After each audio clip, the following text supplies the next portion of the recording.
du ana yaƙi su kai maka garkuwa. Su an kai wa gafara daga duniya ba tantama, su rabbana ya kira da tawwa buna manya yan uwa.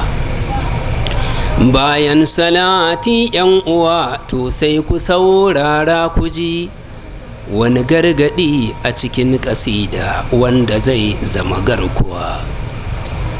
Bayan salati yan uwa to sai ku saurara ku ji wani gargadi a cikin ƙasida wanda zai zama garkuwa.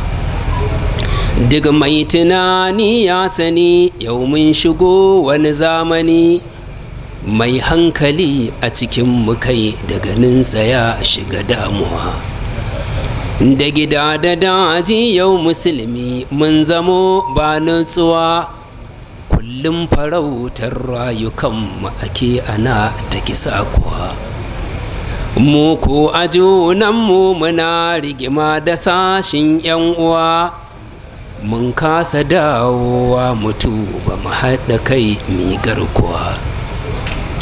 A ƙasar mu yau fa akwai garin fada ba musulmi ko ɗaya, wasu an kashe wasu sun ɓace wasu ma fa an jefa ruwa.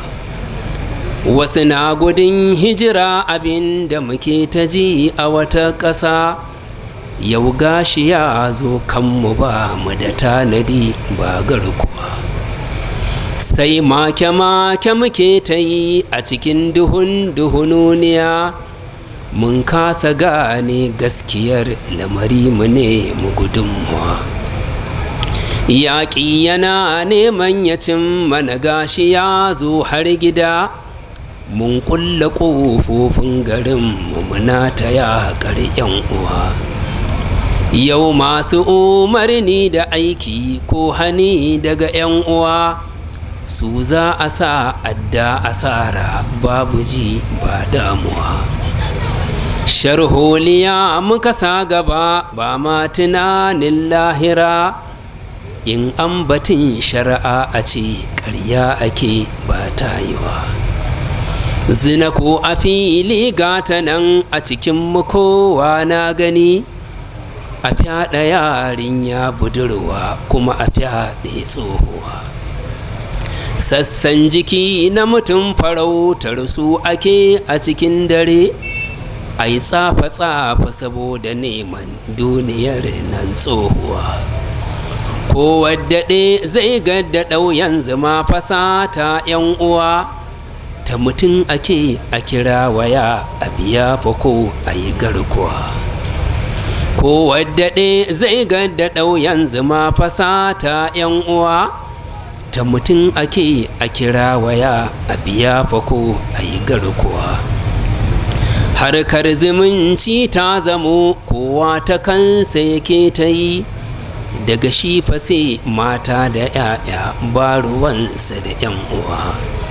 Sharri da ya rufe ya zamo a cikin miyau shi ne ado, hanyar abincin wasu yau si zage-zage da tsinuwa.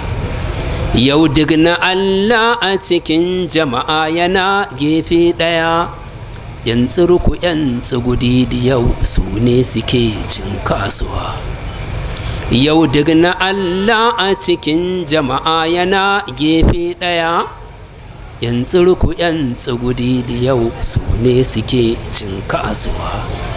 Yau mai nufaƙa sai ya fi ka sake a dangi yan uwa, duk wanda zai faɗi gaskiya zai sha tsana faɗi tsinuwa. Wasu masana sun manci Allah sun ƙibin hanyar nabi, yan kasuwa an zara albarka dalilin rantsuwa. Saɓanmu ne fa ya sa ruwan sama ke taɓar na yan uwa, hadari idan ya haɗo fa sai ya huce a bar mu da guguwa. Kuma ga hamada na ta yi mana diddike a cikin ƙasa, mi bincike me sa wuta ke mamayar mu a kasuwa.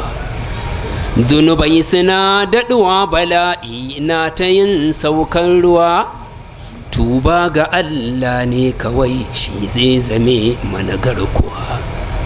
Dunubai suna daɗuwa jaza'i na ta yin saukan ruwa, tuba ga Allah ne kawai shi zai zame mana garkuwa.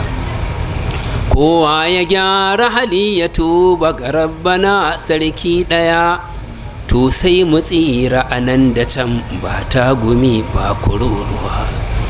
Tammar bihamdillahi na kare kasida yan uwa, Ahmad Lawan na jaddada tuba ga Allah garkuwa. Alhamdulillah.